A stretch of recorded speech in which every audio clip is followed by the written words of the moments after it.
हिंदी साहित्य के अनमोल खजाने से आज सुनिए एक कहानी। शीर्षक है प्रेम। लेखिका हैं प्रतिष्ठित कहानीकार हुस्न तबस्सुम नेहा, जिनकी लेखनी ने हिंदी साहित्य को समृद्ध किया है। प्रस्तुत है कहानी मेरी आवाज़ में। मैं हूँ सीमा सिंह। अम्मी, मैं शादी करना चाहती हूँ। क्या कहा? शादी? अलमारी में कपड़े संभालती अम्मी ने चौंकते हुए उसे मुड़कर देखा। फिर उसी के पास सोफे पर बैठ गईं और उसे घूरती हुई बोली, इतने दिनों से पढ़ाई के लिए जिद किए थी, लड़कों को डांट डपट कर तुम्हारा दाखिला करवाया, अभी एक जख्म भरा नहीं है और दूसरे का इंतज़ाम कर रही हो। मेरा जख्म भर चुका है अम्मी। अगर ऐसा है तो अच्छी बात है, खुदा का शुक्र है। अब हम लोग कोई मार्के का लड़का तलाशेंगे, मगर यहाँ तो एक दाग है तलाकशुदा होने का। अब दोहले तेहले ही मिलेंगे, कुंवारे तो बिल्कुल नहीं। ये कहकर अम्मी ने गहरी सांस खींची। अगर कुंवारा ही मिल जाए तो? बहुत मुश्किल है बेटी, बल्कि नामुमकिन है। लौंडे वालों के दिमाग बड़े उरूज पर होते हैं। क्या कमी थी तुझमें कि धक्के मार कर निकाल दिया गया था? सिर्फ इतनी सी बात कि वो कहीं और लग फंस गया। तेरा क्या कसूर था? ओह, उन सब बातों को भूल जाइए, मैं भी भूल चुकी हूँ। कहा ना, जख्म भर चुका है। ठीक है, मैं लड़कों से बात करती हूँ, देखें कोई लड़का। कहती हुई वो उठने को हुई कि केसर की अगली खबर ने उन्हें चौंका दिया। उसकी फिक्र ना करें, मैंने तलाश लिया है, सिर्फ तुम्हारी मर्जी चाहिए। क्या मतलब? कहाँ देखा है? कौन है वो? वो दिल को काबू करते हुए बोली, उसका कौशल नाम है अम्मी, गैर मुस्लिम है और हमारे कॉलेज का प्रोफेसर है, कलकत्ते का है। कैसर जहाँ, होश में आओ। जानती हो ये तुम क्या कह रही हो? मैं होश में आ चुकी हूँ अम्मी, पहले ज़रूर होश में नहीं थी। अम्मी झटके से उठीं, पर लहराती हुई गिरने लगीं कि कैसर ने थाम लिया। मगर अम्मी ने हाथ झटक दिया। मत छूना मुझे, नाजिश हो गई है तू। वो चुपचाप उठी और अपने कमरे में चली गई। शाम का वक्त था। 3 दिन बाद आज कैसर जहाँ अम्मी के सामने थी। अम्मी ने उसके लिए कॉलेज ले जाने के लिए कुछ मिठाइयाँ बनाई थीं, डब्बे में भरकर लाई थीं। कमरे में रखकर जाने लगीं तो कैसर ने पुकार लिया, अम्मी, बात मत कर मुझसे। तू इतना गिर गई है कि अपने टीचर का भी लिहाज नहीं किया। उस्ताद और शागिर्द के बीच माँ बाप और औलाद का रिश्ता होता है। ये ज़माना कुछ और है अम्मी। आप लोगों ने पहले भी मुझे किसी के गले बांधा था। उसने मेरे साथ क्या किया? उसे मैं नहीं, मेरे नाम पर नोट चाहिए थे, देते रहते आप लोग। क्यों मुझे छुड़ा लिया? उसने कौन सी खुशी मुझे दी सिवाय जलालत के? कुछ भी हो, एक जुआरी शराबी बदचलन मुस्लिम आदमी एक शरीफ परहेजगार कमासुद गैर मुस्लिम से लाख गुना ज़्यादा बेहतर है। कैसर चीख पड़ी, यह आपका फ़लसफ़ा है, मेरा नहीं। आपका मतलब है मैं एक शरीफ पढ़े लिखे इज्जतदार इंसान को छोड़कर एक शराबी रिक्शे वाले से शादी कर लूँ? मैं नहीं जानती। जब तेरे भाइयों को पता चलेगा तब कायदे से लेंगे तेरी खबर। वे लोग तो मना ही कर रहे थे। हमने ही नाहक ज़बरदस्ती तेरा दाखिला करवाया, अब वे सारे मुझे ही तो कहेंगे। अम्मी की इस मलामत पर वो जैसे भीतर तक चटक गई, आंखें बरबस भीग गईं। चुपचाप टीवी पर आंखें जमा दीं। 2 दिन बाद वो हॉस्टल वापस लौट गई, मगर अम्मी को शौक लग चुका था। ख्वाबों में वो शौहर का चेहरा तलाशती और घंटों बतियाती। मैं क्या करती मुन्नन के अब्बा? मैंने सोचा कि नहीं पढ़ाऊंगी उसे तो दिल पर ले लेगी, सोचे कि बाप नहीं है तो मैं क्या जानती थी कि वो। फिर उनकी कैफियत अक्सर ऐसी ही रहने लगी, अंदर अंदर घुटती रहती। बहुओं से किस मुँह से कहती, बात का बतंगड़ बन जाता। खानदान भर में शोर मचाती सो अलग। बेटों से कहें तो फौरन कैसर की पढ़ाई पर ही आई गई हो जाए। इसलिए भीतर भीतर घुटती रहीं और घुटते घुटते कुछ ही महीनों में सूख कर कांटा हो गईं। आखिर बहुओं ने बेटों को बुलवा लिया। बेटे अम्मी की बीमारी की खबर सुनकर फौरन घर आ पहुँचे। आए तो अम्मी की हालत बेहद संगीन पाया। तय किया गया कि घर की अंतिम शादी भी लगे हाथ निपटा दी जाए, अम्मा की आंखों के सामने ही। कैसर जहाँ को फ़ोन पर फौरन घर लौट आने की ताकीद कर दी गई। कैसर जहाँ का ताल्लुक़ कानपुर के एक बड़े सम्मानित घराने से था। इस घराने को पूरे शहर के लोग बड़े सम्मान व एहतराम से देखते थे। सूफी घराने के नाम से ख्यात लब्ध ये घराना अपने आप में मिसाल था। शहर के मुस्लिम घरानों से संबंधित तमाम मसाइल यहीं लाए जाते थे। जब सूफी साहब जीवित थे, किन्हीं किन्हीं अहम मौक़ों पर यहाँ से फतवे तक निकाल दिए जाते थे। मुस्लिम पर्सनल लॉ बोर्ड के सदस्य भी थे वो, इसलिए कानपुर सहित उत्तर प्रदेश के अधिकतर मुस्लिम इलाकों में उनका दबदबा था। किंतु जब से सूफी साहब का इंतकाल हुआ, वो ख्याति स्वतः ही गायब हो गई। बाहरी इलाकों में ये परिवार शक्तिहीन हो गया, मगर घर में वही दबदबा कायम रहा। बहुओं ने आज तक बाहर की दुनिया देखी ही नहीं। कपड़े चूड़ी चप्पल वाले खुद उल्टे ही उनके वहाँ अपनी दुकान समेट लाते। वे घर में ही सारी खरीदारी कर लेती।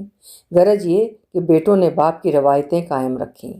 नया सिर्फ इतना हुआ कि माँ के तमाम इसरार पर कैसर जहाँ को बाहर पढ़ने भेज दिया गया, लेकिन उन लोगों ने अपनी बेटियों को ये छूट ना दी। जहाँ बेटियाँ 12 साल की हुईं, उन्हें बुर्का पहना दिया गया। खुद कैसर जहाँ भी बुर्का पहनती थी, ये और बात है, ट्रेन में बैठते बुर्का लपेट कर झोले में डाल लेती। यही काम आते वक्त भी करती। वहाँ से बगैर बुर्के के ही चलती और कानपुर स्टेशन पर गाड़ी रुकते ही बुर्का पोश बन जाती। जब कैसर जहाँ घर पहुँची, सारा परिवार इकट्ठा था, सारे भाई बहन वगैरह। वो देखकर हक से रह गई। हालांकि उसे ये तो पता था कि अम्मी को इस हालत तक उसने ही पहुँचाया है, पर करती क्या। 1-2 दिन बीते कि बड़ी बहन ने उसे खबर दी, अम्मी का कुछ भरोसा नहीं, इसलिए तुम्हारी शादी का इंतज़ाम किया जा रहा है। वो चौंक पड़ी, फिर दन से खड़ी हो गई। ये कैसे हो सकता है बगैर मर्जी के? वे लोग जो भी करेंगे अच्छा ही करेंगे, दुश्मन थोड़े ही हैं। आपा, पिछली दफ़ा भी शादी इन्हीं मेहरबानों की मर्जी से हुई थी, मैं ये शादी नहीं करूँगी। हमारे रसूल का फरमान है, किसी औरत या मर्द को तन्हा नहीं रहना चाहिए। अपने रसूल की तो मत कहिए, उन्होंने ही तो इन मुस्लिम मर्दों के लिए अय्याशी करने के दरवाजे खोल दिए हैं। कई मुस्लिम मर्द इन दिनों 2 से कम बीवियों पर राजी ही नहीं रह पाता। अगर किसी मर्द को इस काम से रोकना चाहो तो वो फ़ौरन ऐसी ही दलीलें सामने रखता है कि 4 बीवी रखना तो हमारे यहाँ सुन्नत है, वगैरह वगैरह, और हम लाजवाब हो जाते हैं। और मैं ये भी नहीं समझती कि 40 साल की उम्र में सिर्फ 7 साल की बच्ची से निकाह करके या ढेरों शादियां करके उन्होंने अपनी उम्मत के सामने कौन सी नज़ीर पेश की या कौन सा रश्क का काम कर दिया है। अगर आज के दौर में यही काम कोई आम आदमी कर दे तो उसे क्या कहा जाएगा, बताओ तो ज़रा। यही वजह है कि लाखों मुस्लिम लड़कियां मेरी तरह तलाकशुदा होने का तमगा गले में लटकाए घूम रही हैं, और ऐसी ही लाखों लड़कियां सौतिया डाह में झुलस रही हैं। इसका जिम्मेदार कौन है? आज हमारी कौम की औरतों को किसी पैगंबर की ज़रूरत नहीं, उसे कोई राजा राम मोहन राय सरीखी शख्सियत चाहिए जो हमारे मशरे की औरतों को तलाक और सौतिया डाह की दोज़ख से बचा सके, जैसे उन्होंने अपनी औरतों को सती के दोज़ख से बचाया। या अल्लाह माफ़ कर, क्या कुफ्र बोले जा रही है। सुनने वाले को भी गुनहगार बना रही है। कौन सा गुनाह? जब गुनाह नहीं किए थे तब कौन सी जन्नत भोग रही थी। तौबा वस्तगफिरुल्लाह, जाने क्या कहे जा रही हो तुम। चारपाई पर बैठी कैसर फैलती हुई बोली, रहने दो, आदमी फरिश्ता अपने अमाल से बनता है। अगर किसी ने अपनी औरतों को जीते जी दोज़ख में भस्म होने की रवायतों से आज़ाद किया है तो वो किसी फरिश्ते या पैगंबर से रत्ती भर कम नहीं। मुँह ना खुलवाओ, वरना फिर कहोगी कि गुनहगार बना रही हो। आपा को काटो तो खून नहीं। चुपचाप उठी और अम्मी के कमरे में चली गईं। धीरे धीरे ये बात पूरे घर में फैल गई। फिर जब अधिक दबाव बनाया जाने लगा तो उसने वास्तविकता पर से पर्दा उठा दिया। मैं कौशल से शादी करूंगी। कहना था कि बम फट पड़ा। बड़े भाई ने झपट कर उसे जोरदार थप्पड़ जड़ा। वे उसका गला दबाने लगे। दूसरे भाइयों ने मिलकर छुड़ाया। भाभियाँ मुंह में दुपट्टा दबाए खिसक लीं। बहन सिर पकड़कर बैठ गई। सभी शॉक्ड हो गए थे। उस दिन से घर के लोगों का खाना पीना सब छूट गया। जिन भाभियों की तरफ से वो भाइयों से तकरार तक कर लेती थी, अब वे इकट्ठी बैठकर उसी के कीड़े बीनती रहती। बहुत पढ़ी लिखी बनती थी, हम लोगों को कितना भड़काती थी। तुम लोग दबकर क्यों रहती हो, शौहरों की बांदी क्यों बनी हो, बाहर निकला करो, अपनी ज़िंदगी जिया करो। खामख्वाह हम लोग इसके कहने में पड़े रहते थे और ख़ुद क्या क्या गुल खिलाती रही।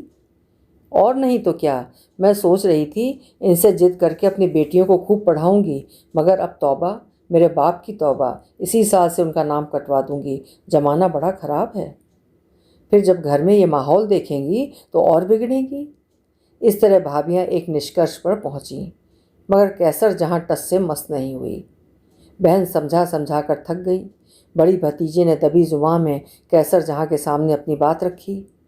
फूफी, तुम ऐसा करोगी तो हम सबकी पढ़ाई बंद हो जाएगी।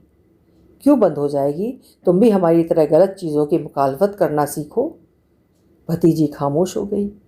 एक दिन बहन से काफ़ी बहस हो गई। आखिर इतनी बड़ी दुनिया में तुमने एक हिंदू का ही इंतखाब क्यों किया? क्योंकि तलाक तलाक तलाक उनके मशवरे में रचा बसा नहीं होता, इसके आदी नहीं होते वे। फिर मोहब्बत मज़हब कहाँ देखती है? बहन चुप हो गई। मामला खिंचते खिंचते दूसरे महीने तक चला गया। बड़े भाई ने ताकीद कर दी, अब तुम कॉलेज नहीं जाओगी। बड़ा भाई बाप के दाखिल, फ़िलहाल हुक्म मानना ही मानना था। हाँ, शादी वाली बात आगे नहीं बढ़ रही थी। अम्मा भी उसे समझाती, पर नहीं। भाई परदेसी थे, अपना कारोबार छोड़कर आए थे, उन्हें जाना भी था। कैसर अपनी जिद पर अड़ी थी, बचपन की जिद्दी कैसर जहाँ। एक दिन बड़े भाई मुन्नन भाई ने उसे अपने कमरे में बुलाया। वो गई। मुन्नन भाई ने उसे सोफे पर अपने बगल में बैठा लिया और बोले, तू क्यों हमारी इज्जत उतारने पर उतारू है? आखिर चाहती क्या है तू? मैं सिर्फ अपनी ज़िंदगी अपनी तरह से गुजारना चाहती हूँ भाईजान। एक ज़िंदगी आप लोगों के मुताबिक गुजार ली, नाकाम रही। अब दूसरी ज़िंदगी अपनी तरह गुजारना चाहती हूँ। अगर इस ज़िंदगी को पार लगाने वाला कोई गैर मुस्लिम ही मिला है तो मैं क्या करूँ? सिर्फ इतनी सी खामी की वजह से किसी इंसान के पूरे वजूद को तो नहीं नकारा जा सकता। जो खुसूसियात कौशल में हैं, क्या कोई मुस्लिम घराने का इतनी खूबियाँ रखने वाला लड़का मुझ तलाकशुदा लड़की को अपना सकता है? मुझे आप सबकी इज्जत की परवाह है भाईजान, मगर मुझे अपनी ज़िंदगी को भी तो किसी ठौर लगाना है। आप ये भी जानते हैं कि किसी बाल बच्चेदार आदमी के साथ मेरा गुजारा नामुमकिन है। मैं क्या करूं? कुछ देर खामोशी छाई रही। भाईजान खामोश सिगरेट फूंकते रहे, ऐश ट्रे में राख झाड़ते रहे। फिर जैसे किसी फैसले पर पहुंचते हुए बोले, एक काम कर सकती हो। जी बताइए। उसे इस्लाम अपनाने के लिए राजी कर लो, दोनों काम हो जाए, तुम्हारी भी रह जाए और हमारी भी रह जाए। मैं कोशिश करूंगी भाईजान। कैसर ने फ़ौरन कौशल को फ़ोन लगाया और सारी सूरत हाल कह सुनाई। कौशल एकदम से घबरा ही गया। ये तुम क्या बक रही हो? तुम्हें पता है मेरी धर्मों में कोई आस्था नहीं है। मैं इन पचड़ों में नहीं पड़ना चाहता। मैं तुमसे कब कह रही हूँ कि तुम किसी धर्म वर्म के पचड़े में पड़ो? बस हमारा काम आसान हो जाए, इसलिए तुम केवल कन्वर्ट करने का ढोंग कर लो। लोगों की निगाह में तो इस रूप में आ जाओगे, कौन तुम्हें आलिम बना रहा है? लेकिन इतना आसान भी नहीं है। तुम कर रहे हो ना, प्लीज़ मेरे लिए। उफ, चलो, जैसी उन सालों की मर्जी। क्या कहा? वो चिल्ला पड़ी। अब चीखती क्यों हो? सालों को साला ना कहूँ तो क्या कहूँ? फिर ठटा पड़ा। ठीक है, अब तुम फटाफट कानपुर आ जाओ। कौशल चौथे दिन दिल्ली से कानपुर आ गया। कैसर के भाइयों से मुलाकात की। उनकी तमाम बातें उसे माननी पड़ी। तमाम बातें ऐसी थीं जिन्हें मानते हुए उसका जी वितृष्णा और आत्महीनता से भर उठा था, मगर कैसर का मुंह देखकर सारा जहर अमृत की तरह पी गया था। तमाम जानकारियां हासिल करने के बाद भाइयों ने उसका धर्मांतरण करवा के एक सादे से समारोह में कैसर से उसका निकाह करवा दिया। अब कौशल प्रताप सिंह नहीं, मोहम्मद कादिर हो गए थे। इस अवसर पर कौशल की तरफ से सिर्फ उसकी बड़ी बहन ही शिरकत करने आईं। कौशल करीब एक सप्ताह कानपुर रहा, फिर चला आया। कहते हैं इश्क मुश्क छुपाए नहीं छुपते। कौशल के आने से पहले कौशल की खबर दिल्ली आ पहुंची थी। कैंपस में अजीब खा जाने वाला माहौल था। लोग खा जाने वाली निगाहों से उसको देखते। अलबत्ता स्टाफ के ही एक प्रोफेसर इमरान कुरैशी ने बड़े जोशो खरोश से उसको बाहों में भर लिया। आइए आइए डॉक्टर कादिर शेख, अब तो आप हमारी जमात में शामिल हो गए। कौशल जैसे झेप गया। इधर उधर चोर निगाहों से देखा। बाकी सभी उसे लताड़ने वाली निगाहों से देखे जा रहे थे। कौशल ने फिर नज़र उठाई ही नहीं। जल्दी जल्दी क्लास की। कौशल का जिस्म निचुड़ गया था जैसे। धर्मों को धता बताने वाले जो तर्क पहले कौशल रखा करता था और अपने नास्तिक होने का जोर शोर से प्रचार प्रसार किया करता था, आज उसी कौशल की जुबान को ताले लग गए थे। किसी रोज़ मिश्रा जी ने उसे अकेले में झिड़का था, यार अजीब हो, तुम्हें लड़कियों का काल था क्या? वो सकपकाता हुआ तेजी से क्लास की ओर बढ़ गया। एमए फर्स्ट सेमेस्टर के बच्चे उसके क्लास में आते ही एक संदेहपूर्ण निगाह से एक दूसरे को देख मुस्काने लगे। मुस्कानें कौशल को सुइयों से चुभती महसूस हुईं। उसने बेमन से एक चैप्टर पढ़ाया और बाहर निकल आया। अभी वो कॉरिडोर की तरफ बढ़ ही रहा था कि बगल से गुजरते हुए शुक्ला जी ने गुहार लगाई, और मौलाना साहब, आपने तो हमारे समाज से एक हिंदू कम कर दिया, वहाँ एक मुसलमान बढ़ा आए। कौशल जैसे सारे तर्क भूल चुका था, चुप रह गया। कहाँ वो बात बात पर तर्क करता था, जोर शोर से अपना पक्ष रखता था, कहाँ वो मूक ही हो गया। जब वो कैसर जहाँ के साथ बाहर निकलता बहुत सतर्क रहता।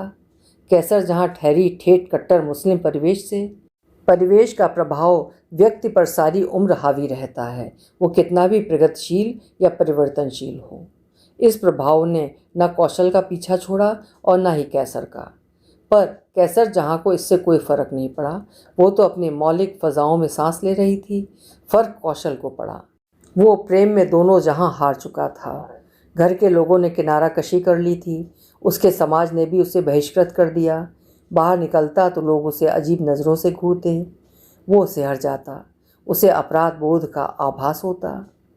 एक दिन अंतरंग मित्र रोहिताश ने कहा था, क्यों बे, तू बहुत प्रगतिशील और बड़ा वाला नास्तिक बनता था। कौशल को काटो तो खून नहीं। प्रेम में कौशल ने सफलता भले ही पाली थी, किंतु भीतर उसे कुछ कचोटता रहता था। एक भ्रम, वो सफल हुआ है या विफल। भीतर कोई सवाल उठाता। अपने उसूलों को रहन रखकर पाया तो क्या पाया, और वो सारे तर्क भूल जाता। ऐसे तमाम सवाल उसके भीतर घुमड़ते रहते। ग्लानि से सन उठा था वो।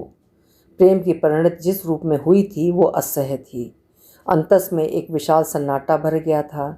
जब वो बाहर निकलता, सड़कों के किनारे बने मंदिरों को देख अनायास उसका सिर झुक जाता था। कभी बड़े आराम से वो मंदिरों को ठेंगा दिखाकर निकल जाता। अब जाने क्यों एक अपराध बोध घर कर गया था, जिसका प्रायश्चित वो अनजाने ही करने लगा था। उस समय साथ में कैसर होती तो फौरन झिड़क देती, ये क्या पागलपन है, मुर्दों और शिलाओं के सामने झुकते रहते हो, क्यों भूल जाते हो कि अब तो मुसलमान हो चुके हो, अब इनसे तुम्हारा कोई वास्ता नहीं। कौशल का जी भर आता, अंदर कुछ टूट जाता, कोई हवा में फुसफुसाता, समथिंग इज़ रॉन्ग। जब कैसर नमाज पढ़ रही होती, उसके जी पे सांप लौटने लगते। उसे अपने 33 करोड़ भगवान बेहिसाब याद आते। भले ही जब वो नास्तिक था, देवताओं को पानी पी पी कर कोसता था, यहाँ भाव दूसरे थे, स्व से छूट जाने का भाव। क्या कैसर बगैर उसके धर्म परिवर्तन किए उसे नहीं अपना सकती थी? मैंने तो उसे अपना 100% दिया, उसने क्या दिया? क्या इस प्रेम में सब कुछ एक तरफा था, समर्पण भी एक तरफा? क्या मेरी तरह वो भी न्यूट्रल नहीं हो सकती थी?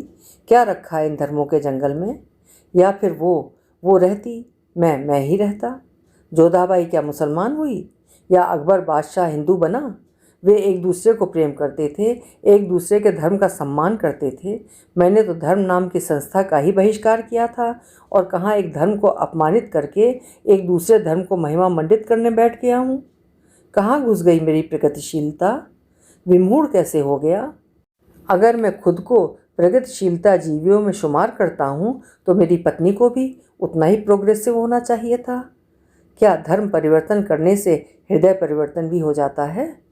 नहीं, कभी नहीं। धर्म मिथ्या है, भ्रम है।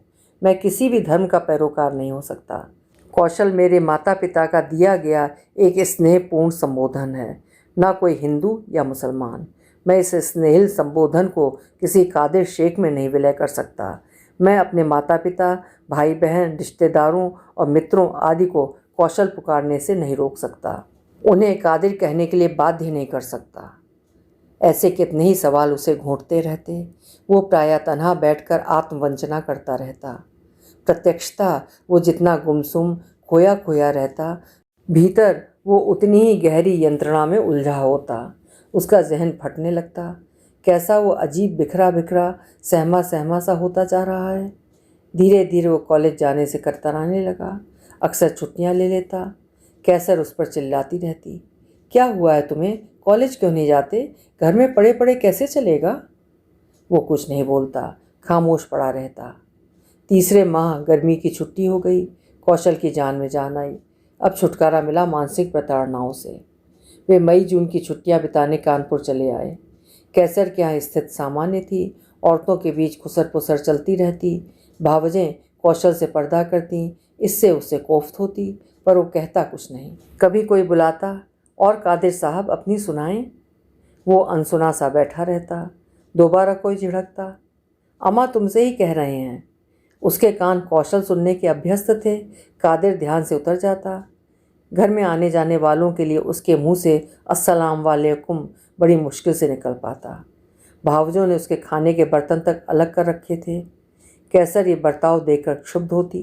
कहती, क्या भाभी, आप लोग भी क्या हैं, हमारी आपकी तरह वो भी तो एक इंसान ही हैं, फिर अब हम में शामिल हो गए हैं। ना भाई ना, विधर्मी तो विधर्मी है, उसके बर्तन में खाते हुए कराहियत होती है। अम्मी कहती, इसमें गलत क्या है, आखिर हमने एक हिंदू को इस्लाम से जोड़ा है, इससे बढ़कर सवाब का काम और क्या हो सकता है। हल्की फुल्की सुनगुनी कौशल पाता तो झुंझला जाता। दिमाग की नसें फटने लगती, एक टीस सी उठती रीढ़ की हड्डियों में।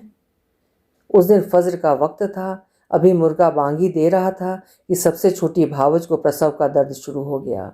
इतनी सुबह सुबह भला कहाँ लेवा जाया जाए। बेपर्दगी होती सो अलग। बड़े भाई साहब ने इजाज़त ही नहीं दी, जिसको बुलाना हो यहीं बुलवा भेजो। आखिर आस पड़ोस की एक दाई और एनएम को बुला लिया गया। जच्चा प्रसव वेदना से तड़प रही थी। 4-5 औरतें घेरे बैठी थीं।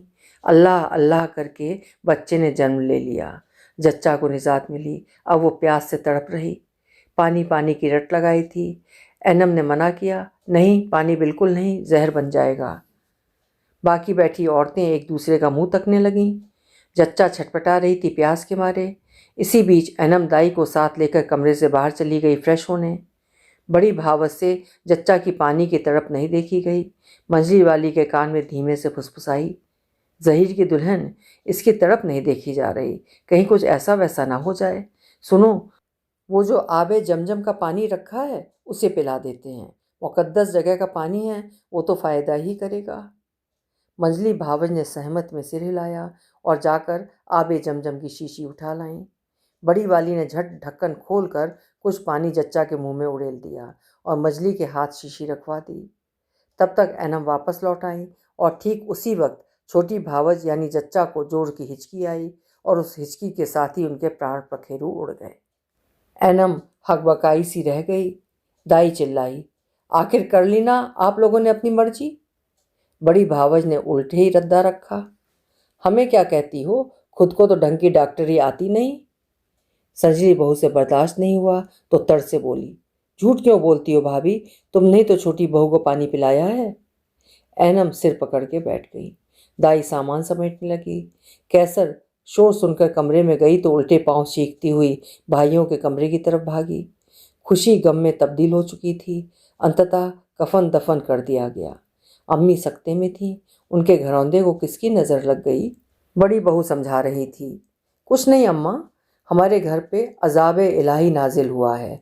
हमने एक बेधर्मी को अपना दामाद जो बना लिया है, वरना आप ही सोचो, जो आपका सोता हजरत इस्माइल अलैह की एड़ियों से फूटा वो कभी जहरीला हो सकता है। तौबा तौबा। फिर ये भी तो है, इस हालत में अगर औरत फौत हो जाए तो उसे शहादत का दर्जा मिलता है। अम्मी ने कुछ सोचते हुए उनकी सहमति में धीमे धीमे सिर हिलाया ही था कि कमरे में दाखिल होती कैसर चिल्लाई, ये क्या जाहिलों वाली बकवास छेड़ रखी है आप लोगों ने, खुद गलतियां करोगी और तोहमतें दूसरों के सिर। एक तो पढ़ी लिखी हो नहीं, न घर से बाहर निकलकर कोई ढंग की सोसाइटी ज्वाइन करोगी कि थोड़ा जहन खुले, कुछ सलीका आए। तुम लोग जिस्मो और जहन से कैद कर ली गई हो। मर्दों ने पिंजरे की मैना बना के रख दिया है। वो बेचारी अपनी जान से गई और तुम उसे शहादत का दर्जा दिलवा रही हो। तुम औरतें इसी दोज़ख जन्नत और शहादत के नाम पर अपनी दुर्गति करवाती हो। बड़ी भावत सक पका गई, झट से उठकर बाहर चली गई। सन्नाटा छा गया। फिर बात आई गई हो गई। एक रोज़ जब कौशल तैयार हो रहा था बाहर जाने के लिए, अचानक बड़े भाई साहब आ गए। उसने सलाम किया, उन्होंने जवाब दिया, फिर बोले, देखो बरखुरदार, अब तुम एक इज्जतदार मुस्लिम घराने के दामाद बन गए हो, इसलिए तुम्हें वैसा ही रहन सहन अपनाना चाहिए। ये क्या ईसाइयों वाले पहनावे पहना करते हो? जरा सलीके के पहनावे पहनो, हमें देखो। कहते हुए उन्होंने अपनी तरफ इशारा किया। कौशल ने उनको नीचे से ऊपर तक देखा और मन ही मन कुड़सा गया, बोला कुछ नहीं। भाईजान लंबा सा कुर्ता और टखने तक का पाजामा पहने खड़े थे, सिर पर साफा। मन ही मन वो बुदबुदाया, साले जाहिल। वो वापस चले गए। वो भी तैयार होकर बाहर चला गया। कौशल शाम को वापस लौटा। कैसर बरस पड़ी। कहाँ चले गए थे? दिन भर घूम रहे, मैं यहाँ परेशान होती रही। कहीं नहीं, एक इंटरव्यू देने गया था, प्रोफेसर की वैकेंसी है। मतलब तुम तो दिल्ली में ऑलरेडी परमानेंट हो। मैं रिज़ाइन कराया। क्यों भला? मैं वहाँ अब और नहीं रह सकता था। लोगों ने जीना दोभर कर दिया था। वहाँ मेरी इमेज बेहद ख़राब हो चुकी थी। Oh no! तभी बाजू में रखा बैग कौशल ने उठाया। ये क्या है? भाईजान तुम्हारे लिए कुछ कपड़े लाए हैं। कैसे कपड़े? देखें जरा। कहते हुए उसने बैग खोला तो उसमें कई सफ़ेद कुर्ते और पैजामे थे। उसने गुस्से से दूर फेंक दिया। ये तेरे भाई सारे मुझे मुल्ला बनाकर ही छोड़ेंगे। वो पैर पटकता हुआ कमरे से बाहर चला गया। कैसर सहम गई। कुछ देर बाद कैसर उसे तलाशती हुई छत पर गई। देखा एक और कौशल चुपचाप रेलिंग के सहारे खड़ा है। उसने उसके करीब जाकर उसकी कमर में हाथ डाल दिया और बोली, कौशल क्या हुआ है तुम्हें? अब भी बताना पड़ेगा कि क्या हुआ है मुझे? तुम लोगों ने मेरा जीना दुश्वार कर दिया है। काश मौत आ जाए मुझे। प्लीज़ कौशल, ये कपड़े मैं पहनूंगा, तुमको लगता है? सिर्फ कुछ दिन की बात है, पहन लेना, फिर हम चले जाएंगे तो सब खत्म। बवाल करने से अच्छा है उनकी बातें मान ली जाएं, उनका मन रखने के लिए। मन रखने के इस चक्कर में मैं क्या से क्या हो गया हूँ, बस सबका मन ही रखता रह गया। मेरा मन किसने देखा? किसी ने पूछा कि मेरा मन क्या चाहता है? मैं यहाँ तिल तिल मर रहा हूँ। ओके। कहते कहते उसका गला भर गया। कैसर ने उसको गले से लगा लिया। प्लीज़ कौशल, आंसू नहीं, कुछ दिन की बात है बस। मैं समझती हूँ तुम्हारी तकलीफ़। चलो खाना खाने चलते हैं। वे आकर दस्तरख्वान पर बैठ गए। खाना लग चुका था। कौशल ने अपनी प्लेट में कुछ खाना निकाला। तभी मंझले भैया बोल उठे, भाई कदीर, तुमने सब तो सीख लिया। कैसर ने तुम्हें यह नहीं बताया कि खाने से पहले क्या पढ़ते हैं? कौशल के हाथ थम गए। कैसर से हंसी गई। संभलते हुए बोली, जी भाईजान सब सिखा दिया है, ये मन ही मन बिस्मिल्लाह पढ़ लेते हैं। अच्छा, ज़रा हम भी तो सुने कि तुमने क्या सिखाया है कादिर साहब को। ज़रा ज़ोर से बोलकर बताइए तो कादिर साहब। जी जी बिस्मिल्लाह, वो झिझकते हुए बोला। अरे भाई पूरा बोलो, यही सिखाया है तुमने?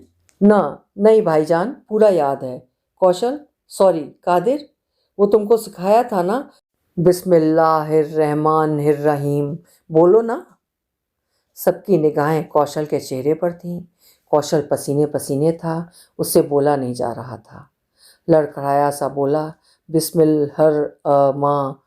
बच्चे हंसने लगे। कैसर ने कसकर डांटा, चुप। बच्चे सहम गए।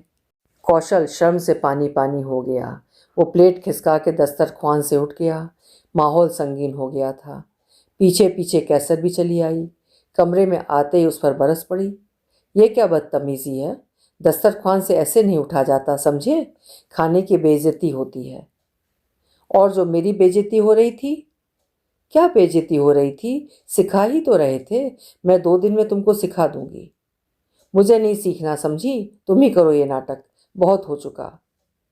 कुछ देर बाद भतीजी आकर दोनों का खाना कमरे में ही दे गई। कौशल सुबह सुबह ही उठा और नहाने चला गया। वापस आकर कैसर से कपड़े देने को कहा। कैसर ने वही पाजामा कुर्ता लाकर दे दिया। कौशल बोला, ये क्या है? ये भी तो कपड़ा है। सोचा कुछ बहस करने से बेहतर है चुपचाप मान लो। उसने बेमन से लिया और पहन लिया। जब पहनकर कमरे से बाहर निकला तो छोटे भाईजान देखकर निहाल हो गए और पुलकते हुए बोले, माशा अल्लाह, क्या नूरानी चेहरा लग रहा है। इस पर अगर अल्लाह का नूर एक दाढ़ी होती तो मज़ा आ जाता। ले, एक और फरमाइश। वो मन ही मन बुदबुदाया। कैसर खुश हो रही थी। उसने अब दाढ़ी भी बढ़ानी शुरू कर दी थी। एक छोटा सा लड़का हाफिज आता था और उसे अरबी पढ़ाता और नमाज पढ़ना सिखाता। ये 3 महीने कौशल के लिए 3 सदी जैसे हो गए थे। एक दिन वो छत पर गुमसुम बैठा था, वही मुसलमानी लिबास में। सिर पर टोपी भी थी, चेहरे पर दाढ़ी भी थी। चेहरे की हड्डियां निकल आई थीं, होंठ सूखे सूखे थे। कैसर दूर खड़ी उसे देख रही थी। उसे झटका सा लगा था एक बार की। क्या मैंने अपनी ज़िंदगी में ऐसे ही कौशल की कल्पना की थी? क्या मैंने इसी कौशल को चाहा था?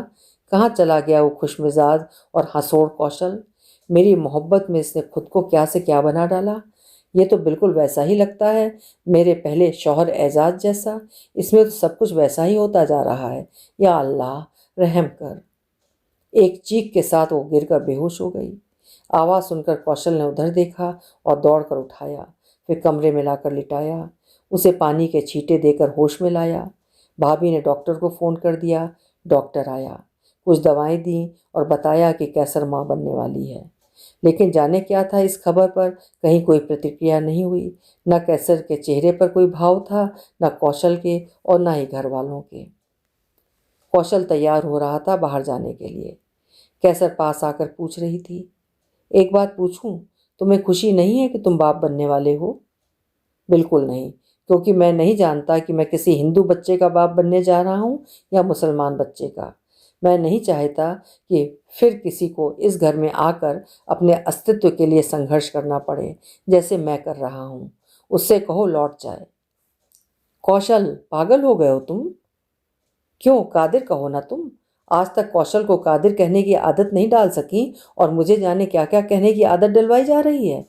अस्सलाम वालेकुम, अस्सलाम वालेकुम, अस्सलाम वालेकुम। वो बार बार हाथ उठाकर कैसर को सलाम करने लगा।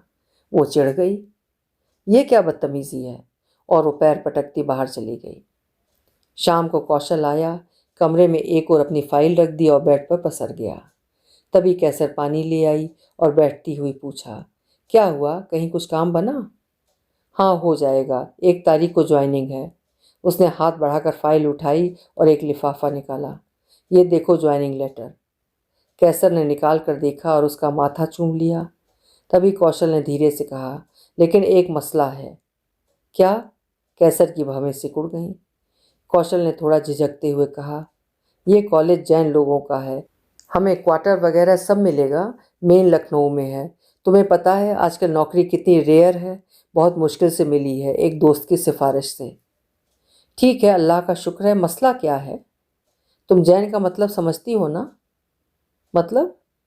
तुम्हें वहाँ हिंदू पत्नी बनकर रहना पड़ेगा, अपनी असली पहचान छुपानी होगी, नहीं तो वो हमें नौकरी से निकाल देंगे और मैं ये नौकरी खोना नहीं चाहता। कैसर के पांव तले से ज़मीन निकल गई। वो कांपती सी बोली, तुम्हारा दिमाग खराब है? ये कैसे हो सकता है? मैं ऐसा कैसे कर सकती हूँ? जैसे मैं कर सकता हूँ तुम्हारी मोहब्बत में, तो तुम मेरी मोहब्बत में ऐसा क्यों नहीं कर सकती? यहाँ तो रोजी रोटी का सवाल है। एक्चुअली मैं ऐसा नहीं कर सकती, तुम कहीं और अप्लाई करो। नहीं कर सकता। बहुत जगह इंटरव्यू देने के बाद ये मिली है, या कहो तो नकारा बनकर यहीं बैठा रहूं, तुम्हारे भाइयों की रोटियां तोड़ता रहूं। कैसर बिना कुछ कहे झल्ले से उठी और पैर पटकती हुई कमरे से बाहर हो गई। कौशल चुपचाप बेड पर पसर गया और बड़बड़ाया, अजीब औरत है। शाम के 7 बजे थे, मगरिब का वक्त। कौशल बाहर निकला था पास के ढाबे की तरफ की। रास्ते में मौलाना साहब मिल गए। देखते ही उसने सलाम किया। वो जवाब देते हुए बोले, भाई वाह, माशा अल्लाह, सुबहान अल्लाह। कौन कहेगा तुम पहले किसी गैर मज़हब में थे? जब से ईमान लाए हो चेहरे पर नूर ही नूर है। नमाज वगैरह भी पढ़ते हो? जी बिल्कुल हुजूर, लेकिन कहते कहते जैसे अंदर सुइयां सी चुभी थीं। मौलाना साहब आगे बढ़ गए थे और वो वहीं खड़ा देर तक अपनी दाढ़ी पर हाथ फेरता रह गया था। फिर वापस लौट आया। कमरे में जाकर देर तक खुद को निहारता रहा और पहचानने की कोशिश करता रहा कि सामने वाला कौन है। कौशल पूरी तरह से खो चुका था। सामने जो था वो निखालिस कादिर था, ऊपर से नीचे तक। उसे अच्छा नहीं लगा। कैसर झुकी हुई क्यारियों में पानी डाल रही थी कि बाहर से भाई दाखिल हुए और उसे देखते ही बोले, कैसर बेटे, तुझे आराम करना चाहिए, यहाँ कहाँ खप रही है? भाईजान, अभी वो कुछ बोलती कि भाभी बोल दी। हाँ, रहने दो ये लाड़, कैसर कहाँ कम। झपट पड़ी। क्या बात है भाभी, बड़ी गर्म हो रही हो, मिजाज ठीक है ना? ज़्यादा मत उड़ाकर रौ, अपने भाइयों को ही दिखाना, हमारे घर का माहौल ही बिगाड़ के रखा है। भाभी जुबान संभालो अपनी। क्या बात हो गई, कहते हुए भाई बाहर निकल आए। इनको समझाओ भाईजान। क्या समझाना, पूरा घर नापाक करके रखा है। अब विधर्मी की औलाद भी यहाँ पैदा होगी, हम कितना बर्दाश्त करें। इस दिन कैसर को बड़ा झटका लगा था। जब तक पति तक बात थी तब तक तो ठीक था, लेकिन आज उसके बच्चे पर सवाल करने लगी थी ये दुनिया। वो ये कैसे बर्दाश्त कर सकती थी? उसको रात नींद नहीं आई। कौशल ने कई बार पूछा, लेकिन वो छुपा ले गई। उसे ताने मारने का मौका मिल जाता। आखिर वही बोला, मैं जानता हूँ तुम भी खुश नहीं हो। जब प्यार शर्तों पर होता है तो ऐसे ही होता है। कैसर करवट लेकर सो गई। बकरीद का चांद निकल आया था। अब बकरीद की तैयारियां शुरू हो गई थीं। एक दिन सुबह सुबह आंगन में बहुत चहल पहल थी। एक नई आवाज़ आंगन में गूंज रही थी। मैं की आवाज़ आ रही थी। कौशल उठ बैठा, आंखें मलते हुए बोला, ये कैसी आवाज़ है? तभी दरवाजे पर दस्तक हुई। उसने उठकर कमरे का दरवाज़ा खोला। सामने भतीजी खड़ी थी। बोली, फूफा जी आइए, आपके लिए बकरा आया है। वो चौंका, मेरे लिए? कहते हुए बाहर आ गया। देखा बाहर एक लंबी दाढ़ी वाला भारी भरकम बकरा खड़ा है। वो आंगन में आया और बेसिन में मुंह हाथ धो रहा था कि तभी छोटे भाईजान बोले, लो भाई कादिर, मुबारक हो, आपके नाम पर इस बार कुर्बानी होगी। कौशल हैरत से बोला, मतलब मैं नहीं समझा भाईजान। बड़े भाईजान हंसते हुए बोले, अरे भाई, कुर्बानी हर मुसलमान पर फ़र्ज़ है। कौशल ने झुंझलाते हुए कहा, भाईजान ये मेरी समझ में नहीं आ रहा। मजले भाईजान बोले, अभी तुम नए नए हो ना, जब इस्लाम की रूह में उतरोगे तब समझ जाओगे। पूरे 20,000 का बकरा है। कौशल की आंखें फैल गईं। क्या कहा, 20,000? उसने सर पकड़ लिया। तीनों भाई हंसने लगे। वो झल्लाकर चला गया। कैसर बैठी बिस्तर तय कर रही थी। वो कमरे में घुसते ही बोला, ये तेरे भाइयों को हुआ क्या है? 20,000 का बकरा लेकर आए हैं, पैसों की बर्बादी। कैसर ने पीछे मुड़कर देखा और मुंह पर उंगली रखते हुए बोली, ऐसा बाहर मत बोलना, भाईजान नाराज़ होंगे। ये हर मुसलमान का फ़र्ज़ है। अब ये सारी बातें तुमको अपनानी पड़ेंगी। वो तड़प उठा, बिल्कुल नहीं, मैं तो सोच कर ही काँप जाता हूँ। कैसर ने समझाते हुए कहा, कोई बात नहीं, पहली बार है ना। जब उस दिन तुम बकरे के गले में छुरी चलाओगे तो सारा दर्द निकल जाएगा। कौशल पागलों की तरह चीख उठा, खामोश। वो गुस्से में कांप रहा था। मैं ब्राह्मण हूँ, मैं जीव हत्या कभी नहीं कर सकता। जाने कहाँ मैं फंस गया हूँ राक्षसों के बीच। कैसर पास बैठती हुई बोली, अब तुम ब्राह्मण नहीं रहे, ओके, तुम मुसलमान हो। कौशल ने 2-3 थप्पड़ उसके चेहरे पर जड़ दिए। कैसर हक्का बक्का रह गई। वो लेट गया और बुदबुदाने लगा, तुम लोग मुझे पागल कर दोगे। बकरीद के अभी कई दिन थे। बकरा मैं कर पूरा घर सर पे उठाता रहता। बच्चे उससे बहुत प्यार करते। घर के सभी लोग उसे हाथों हाथ लेते। कौशल किनारे बैठा सोचता रहता, ये लोग इससे इतना प्यार करते हैं तो इसकी हत्या कैसे करेंगे? यही बात उसने कैसर से कही तो समझाती हुई बोली थी, यही तो असल बात है। खुदा हमको अपनी सबसे प्यारी चीज़ कुर्बान करने को कहता है। कौशल ने बुरा सा मुँह बनाकर कहा था, तुम लोग और तुम्हारा खुदा। वो जब भी बकरे को देखता सोचने लगता कि एक दिन इसकी गर्दन कटेगी, वो भी मेरे नाम पर, यानी इसकी हत्या का पाप मुझे लगेगा। ये सोच सोचकर उसका दिमाग पागल होने लगता। एक दिन कैसर जहाँ अपने कमरे में लेटी कोई मैगज़ीन पलट रही थी कि 20 साल की भतीजी कमरे में आई और उसके बाजू में लेटती हुई बोली, फूफी, फूफा कहाँ गए? जाएंगे कहाँ, ऊपर टीवी हॉल में होंगे। बेचारे कितने अच्छे हैं ना। ओह फूफी, एक बात कहूँ, खफा तो नहीं होंगी? नहीं, बोल। कैसर ने पत्रिका में निगाह गड़ाए हुए कहा, अम्मी कह रही थी फूफा मुसलमान हुए ही कहाँ। बच्चा तब तक मुसलमान नहीं होता जब तक कि उसका खतना नहीं हो जाता। फिर फूफा कैसे मुसलमान माने जा सकते हैं? ये बात वो अब्बू से कह रही थी। अब्बू ने क्या कहा? बोले हैं बकरीद के चांद में फूफा जान का खतना करवा दिया जाएगा। ठीक है ना फूफी, तब तो ये लोग फूफा को मुसलमान मान ही लेंगे ना। उफ, तू चुप कर अब। कैसर ने पत्रिका पटकी और उठ बैठी, मगर उठते ही चौंक पड़ी। ठीक पीछे से रहाने कौशल खड़ा था। उसके चेहरे का रंग उड़ा हुआ था, जिससे जाहिर होता था कि वो सब कुछ सुन चुका है। शरीर जैसे पूरी तरह प्राणहीन हो गया था। कैसर ने भतीजी को डपटा, अब तू जाती है यहाँ से कि नहीं? जा रही हूँ ना, और गहरी तल्ख निगाहों से कौशल को घूरती हुई बाहर चली गई। जाने क्या था उसकी कटीली निगाहों में कि वो भीतर तक कांप गया। उसके जाते हुए बिस्तर पर निढाल सा गिर गया। कैसर उसकी मनस्थित भाप गई। वो उसे संभालती सी बोली, क्या हुआ तुम्हें? तुम टेंशन मत लो, सबको बकने दो, ऐसा कुछ नहीं होगा। वो मजाक कर रही थी। इतने दिनों से मजाक ही तो कर रहे हो तुम लोग मेरे साथ, वो कांपता हुआ बोला। कौशल के हाथ के तोते उड़ चुके थे। कैसर के लाख मनोहार करने के बाद भी वो सामान्य नहीं हो पा रहा था। उसका खोया हुआ आत्मविश्वास लौट नहीं रहा था। बिस्तर पर जाने कब तक वो यूं ही पड़ा रहा कि नींद आ गई, किंतु जल्दी ही किसी दुस्वप्न से आंख खुल गई। इसी मनस्थिति में कितने ही दिन बीत गए। कैसर समझा समझा के हार गई, पर सब व्यर्थ। अब उसे बाहर निकलते हुए भी भय लगता, कमरे में ही घुसा रहता। इतने सारे दंश, ओ माय गॉड! अगर परिवार के 2-3 जन इकट्ठा बैठकर धीरे धीरे आपस में बात कर रहे होते तो उसे लगता कि उसके खिलाफ कोई साजिश रची जा रही है। मन ही मन प्लान करता, अगर ऐसी स्थिति दरपेश आई तो क्या करना है। वो चुपके से भाग खड़ा होगा, मगर कैसर को क्या जवाब देगा? नहीं, कैसर को भी लेता जाएगा। तो क्या कैसर चलने को तैयार हो जाएगी? रूढ़ता में वो अपने भाइयों से कम है क्या? जहन पथरा सा जाता। हे ईश्वर, नहीं नहीं, हे अल्लाह, क्या करूं? फिर स्वयं पर क्षुब्ध हो जाता। कहाँ कहाँ भ्रम है। मैं कब तक ईश्वर की जगह अल्लाह कहने का अभ्यास करता रहूँगा? रात को सोता तो अजीब स्वप्न आते। कोई सफ़ेद बुर्राक परछाई पैताने छुरा निकाले बैठी है। वो चीख कर उठ बैठता, पसीने पसीने हो जाता। जल्दी से उठकर सब खिड़की दरवाजे चेक करता, सब लॉक तो है ना। कैसर उसकी अजीबोगरीब हरकतें देखती रह जाती और गुहारती, या अल्लाह रहम कर। एक रात वे सोने की तैयारी कर रहे थे कि दरवाजे पर दस्तक हुई। कैसर, दरवाज़ा खोलो जल्दी। कैसर के भाई थे। कौशल अभी लेटा था कि वो चक्कर खड़ा हो गया और कैसर को बाहों में भींच लिया। नहीं कैसर, मत खोलना, वो लोग साजिशन आए हैं। उफ, छोड़ो भी, भाईजान हैं। नहीं, कोई भी हो। मगर कैसर ने एक झटका मारा, खुद को आज़ाद किया और जाकर दरवाज़ा खोल दिया। ये लो, तुम्हारा मसूरी जाने का टिकट करवा दिया है, तुम दोनों का है। कादिर को क्या हो गया है? उन्होंने भीतर देखते हुए कहा। कैसर ने भी पीछे मुड़कर देखा।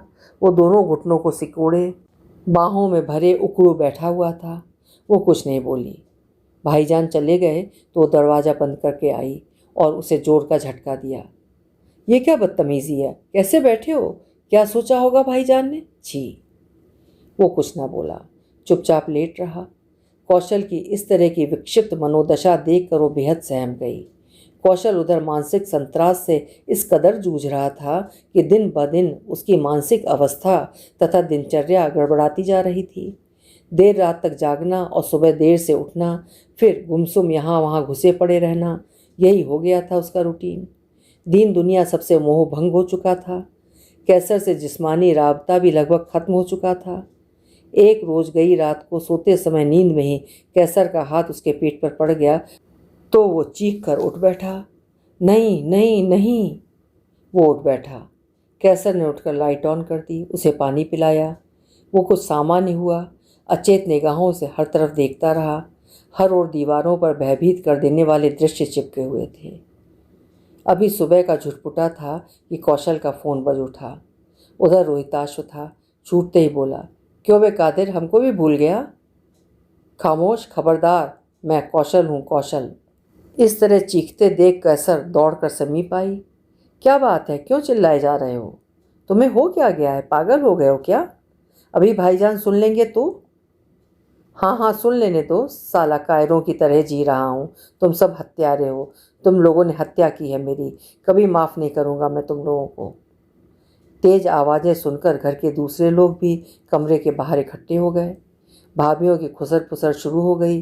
भाई नहीं आए, बच्चे भीड़ जमाए अलग खड़े हो गए। कैसर ने कौशल से मोबाइल लेकर डिस्कनेक्ट कर दिया। वो कुछ नॉर्मल हुआ और सोफे पर ढह गया।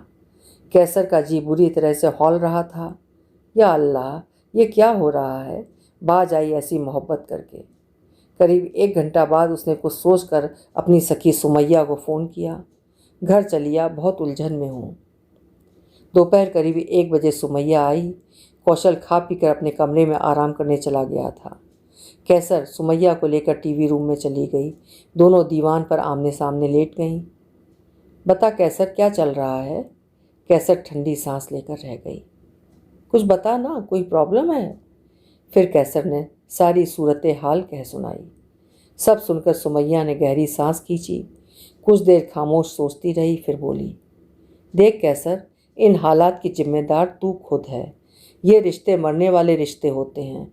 मरने वाले रिश्ते बड़े ही कॉम्प्लिकेटेड होते हैं। इन्हें नज़ाकत से संभाल कर रखना पड़ता है। बाकी ये धर्म, संस्कृति और सभ्यता ऐसी चीज़ें हैं जो किसी पर थोपी नहीं जा सकती। जब तक आदमी राजी खुशी से इसे ना अपनाए या अपने दिल से कबूल ना करे। कौशल ने मोहब्बत तुझसे की थी, तेरे धर्म से नहीं। अपना मजहब तो तूने उस पर जबरन थोपा है। उसने कितनी जद्दोजहद करते हुए खुद को भीड़ से अलग किया होगा। उसने धर्म की परिकल्पना को ही रिजेक्ट कर दिया था, और कहाँ तूने उसे उसी बंधन में जकड़ दिया। उसके सिद्धांतों को तेरे प्रेम का ग्रहण लग गया है। ऐसे में वो कहाँ जी पाएगा? वो कोई कुंद बुद्धि का इंसान तो है नहीं। उसकी अपनी पहचान थी। मेरी बात पर ध्यान दो। थी, है नहीं। इस थी और है के बीच में वो पिस रहा है। अपनी आइडेंटिटी खोकर जी पाना बहुत कठिन होता है कैसर। मैं जी नहीं सकती, तुम नहीं जी सकती, इसलिए हमें किसी की आइडेंटिटी छीनने का कोई हक नहीं है। हमसे हमारा परवेश कभी नहीं छूटता। फिर इस मोहब्बत के इम्तिहान में सिर्फ उसी की आजमाइश क्यों हुई? उसने सब कुछ खो दिया, पर तुमने क्या खोया? तुम्हें तुम्हारा धर्म प्यारा था, तुम उसे लेके रहती, उसे उसकी तरह से जीने देती। मगर यहाँ तो सब कुछ एक तरफा रहा। तुमने सब कुछ पा लिया, उसने सब कुछ खो दिया। तुम इतनी सेल्फिश कैसे हो सकती हो? कभी उसका दर्द खुद जीने की कोशिश की तुमने? इतनी देर में कैसर का चेहरा आंसुओं से सन गया था। जुबां पे ताले लग गए थे। अब उसे अपनी ज्यादतियों का ख्याल आ रहा था। सच है, उसके दम्भ और जिद के आगे वो हमेशा झुकता ही रहा है। अजीम है तभी तो। कुछ देर सन्नाटा छाया रहा, फिर सुमैया ने ही सन्नाटा तोड़ा। कैसर, ये ज़हीन लोग जज्बाती भले ही हो जाएं, मगर कोई भी बात बगैर किसी दलील के कबूल नहीं करते। कभी खुदा का ख्वास्ता दिल के हाथों मजबूर होकर ऐसा कर भी लिया तो भी इनकी बौद्धिक और तार्किक चेतना उन्हें चैन से बैठने नहीं देती। यही हादसा हुआ है बेचारे कौशल के साथ। जज्बात में आकर उसने एक कदम तो उठा लिया, पर इसे दिल से कबूल न कर सका। कैसे कबूल कर सकता, जबकि वो धर्म की संस्था को ही नकार चुका है। उसके संग नाइंसाफ़ी हुई है, इसे कोई भी नहीं सह सकता। एक ही रास्ता है, उसे इन झूठी रवायतों की बेड़ियों से मुक्त कर दो। कैसर को अपने किए पर बड़ा पछतावा हो रहा था। बोली, तू सही कह रही है। मैंने फैसला कर लिया है कि आज ही कौशल को कादिर के पिंजरे से पूरी तरह मुक्त कर किसी कबूतर की तरह आकाश में उछाल दूंगी। इन्हीं बातों में शाम के 6 बज चुके थे। सुमैया को अब लौटना था। कैसर का मन काफ़ी हल्का हो चुका था। दोनों टीवी रूम से नीचे आईं। कैसर उसको बाहरी गेट तक छोड़कर वापस लौट आई। वो सोचती हुई कमरे की तरफ जा रही थी कि आज वो कौशल को सारी शर्तों और रूढ़ रवायतों से मुक्त कर देगी और कल ही दिल्ली वापस लौट जाएगी। अपने वास्तविक वजूद में रहकर ही हम एक दूसरे को प्यार करेंगे। कौशल कौशल ही रहेगा, कैसर कैसर ही रहेगी। और अपने कमरे में दाखिल हुई। कौशल था नहीं। वो उसी के बेड पर लेट गई और कौशल के तकिए को उठा के सीने से लगा लिया। तभी देखा उसी जगह पर एक कागज़ फोल्ड किया हुआ रखा है। फ़ौरन उठाकर पढ़ने लगी। कैसर, बहुत प्रयास करने के बाद भी कौशल कादिर बनने में नाकाम रहा। मैं कादिर नहीं बन सका। तुमने प्रेम कौशल से किया था, कादिर से नहीं। पर आज तुम्हें कौशल नहीं कादिर चाहिए। इसलिए कौशल को तुम्हारे जीवन से दूर लिए जा रहा हूँ, हमेशा के लिए। मुझे ढूंढने का प्रयास मत करना, बस दुआ में याद रखना। कौशल। इतना पढ़ते ही कैसर बाहर की तरफ भागी। भतीजी से पूछा, तूने फूफा को बाहर जाते देखा क्या? जी फूफी, आधे घंटे पहले ही वे निकले हैं। उनके हाथ में बैग भी था। वो फ़ोन पर किसी से ट्रेन का वक्त पूछ रहे थे। वो पागलों की तरह स्टेशन की ओर भागी। रिक्शा करके स्टेशन पहुंची। अभी वो रिक्शा से उतरकर इधर उधर देख ही रही थी कि पीछे घूमी तो सैलून दिखा और उसके बड़े से आईने में कौशल का सुंदर बिना दाढ़ी मूछ वाला चेहरा। पल भर को शॉक्ड रह गई। लगा उसकी मनस्थिति ठीक नहीं है और वहाँ उसे कौशल नजर आ रहा है, लेकिन तभी किसी ने आकर उसे बाहों में भर लिया। वो काँप रही थी। तो तुम कौशल हो ना, मेरे कौशल? वो कौशल के चेहरे पर हाथ फेरते हुए बोली। हाँ कैसर, लेकिन मुझे कौशल या कादिर समझकर नहीं, एक मोहब्बत से भरा हुआ इंसान मानकर प्यार करो तो अच्छा होगा। कौशल, उन दाढ़ियों, मूछों और शेरवानी पजामे में तुम जाने कहाँ खो गए थे? मुझे तो एजाज जैसा डर लगने लगा था तुमसे। यकीन मानो, मैं कादिर को कभी कबूल नहीं कर पाई। तुम कौशल ही हो मेरे लिए। जानता हूँ कौशल, मैंने तुम्हें सारी शर्तों रवायतों से आज़ाद किया। चलो अपने घर चलते हैं, दिल्ली चलते हैं। अभी आप सुन रहे थे युवा कथाकार हुस्न तबस्सुम नेहा की लिखी हुई कहानी प्रेम। उम्मीद है आज की ये कहानी आपको पसंद आई होगी और आपके जीवन में एक नई सोच लेकर आई होगी। ऐसे ही हिंदी साहित्य की प्रेरणादायक कहानियाँ सुनने के लिए चैनल को सब्सक्राइब करना ना भूलें। मैं हूँ सीमा सिंह। मिलते हैं अगली कहानी में। नमस्कार।